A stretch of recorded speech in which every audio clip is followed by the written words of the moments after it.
Soon you will be able to carry knives on a plane. Take a look. Norman, roll on over and take a look at this table, because this is what you now officially can take. Certain kinds of novelty baseballs, 2 golf clubs. This is a lacrosse goalie stick. Remember, you still can't take anything over 3 ounces of liquid. Certain kinds of knives are A-OK. Small folding knives with blades about 2 inches long. That's okay. The TSA basically is relaxing some of the carry-on rules to allow previously forbidden sports items like the golf clubs and the bats and the hockey sticks and the ski poles and the pool cues. The TSA says the changes bring the U.S. in line with international standards and allows them to focus on bigger threats like explosive devices, for example. So let's talk about this with our Hot Topics panel today. We have therapist and relationship expert Tiffany Henry joins me.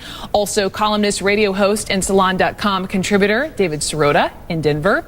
TV personality and radio host Tanya Hart is in L.A. and always A-List.com editor John Murray back with the panel today in Washington. So welcome to all of you. David, let me just begin with you. I don't know how often you fly. I know I fly all the time. Are you going to feel less safe?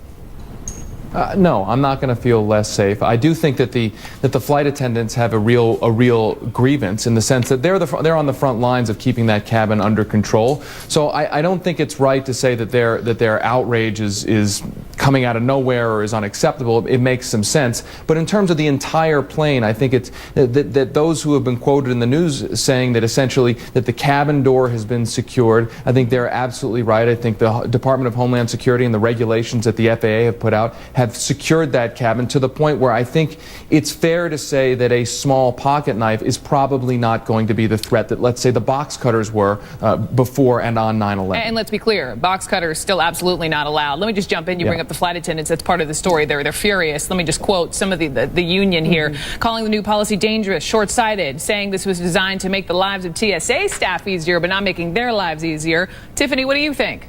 Well, you know, I travel quite a bit, and I would feel safer, you know, not having any type of knife on board. If you need to carry a pocket knife, I mean, what do you need a pocket knife on board for? Put it in your bag that you're going to check, and then let's get on with it. I would rather be able to carry water through security. Or not have to take off your shoes or your belt. Right. Exactly. Pocket knives, really, what do you need it for? What do you need it for on board? I don't know. But John, to open your peanuts? I don't know. I don't know. Some people say, hey, it's my right. I should be able to take it on. John, at what point do we draw the line as to what you can take on, what you can't?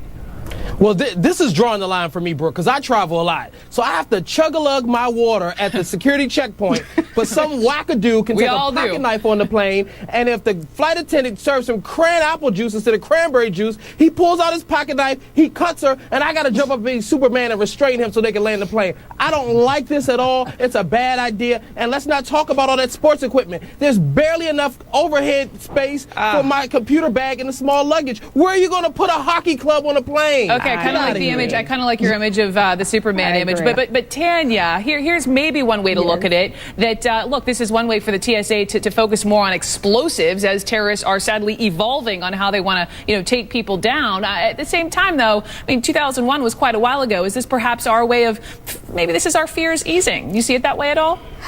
Well, I think it is really complying with the international rules, but I'm more concerned about the bats and the hockey sticks, to tell you the truth, because when you're traveling, if somebody's trying to come on with a bat, first of all, that's a bit disconcerting for me, and second of all, where do you put those? If you put those things in the overhead bin and it falls out, you know, who wants a bat on their head, and where in the heck do you put a hockey stick? Well, I suppose that's up again. John and Tiffany.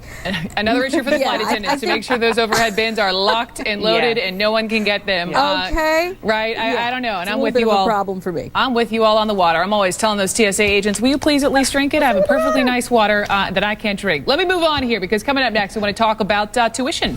Public college students getting hit with record tuition hikes. Is higher education worth the cost here in 2013? Is a 4-year college degree worth the cost? Tuition hikes for public colleges are hitting record highs. Students forking over an average of 8.3% more for tuition last year. Student aid is dwindling.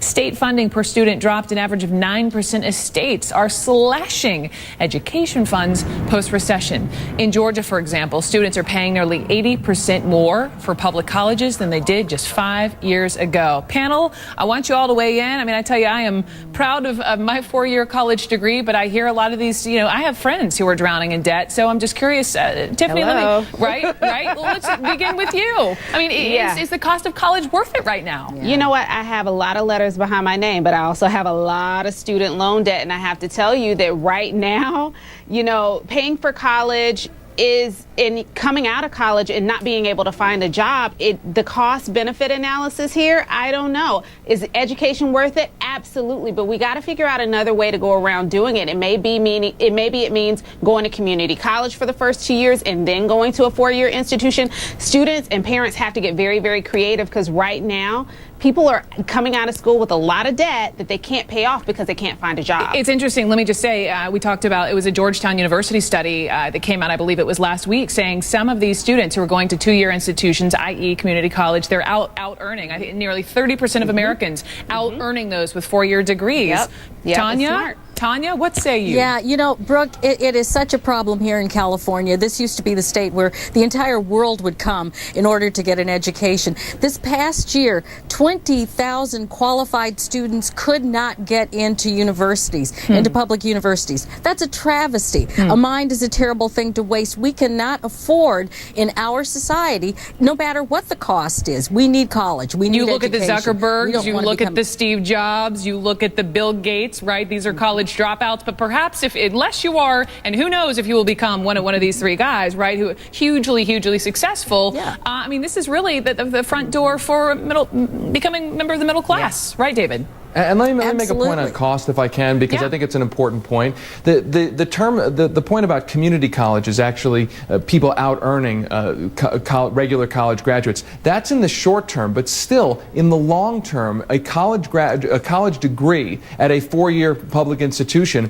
gets the average graduate about 84% more in wages over their lifetime than somebody who hasn't graduated from college. Now, I think we're at a tipping point here. How much debt is worth it to take on to get that? That's a great right question. Now, the average student who graduates with an average debt of $20,000. If that becomes $25,000, $30,000, $40,000, how much does the wage benefit on the other end really benefit that in the net? I think that's where we may be approaching a tipping point. John Murray, you get the final word, my friend. Look, I really think we need to change our approach to college here in the U.S. Every kid is not cut out for it. Every kid does not need to incur that debt. Some kids need to wait later in life and determine what they want out of life. How many people do we all know who have degrees and they're not remotely working in their field? This is something we need to really reconsider in this country, and reconsider the approach, because we can't afford to inherit this much debt anymore. I'm still paying my college loan. Are you? Yeah, just quickly, I want to button this up with my go-to on all things college and money is Christine Romans, and I was emailing her earlier, and she said one solution, perhaps go to community college for the first year,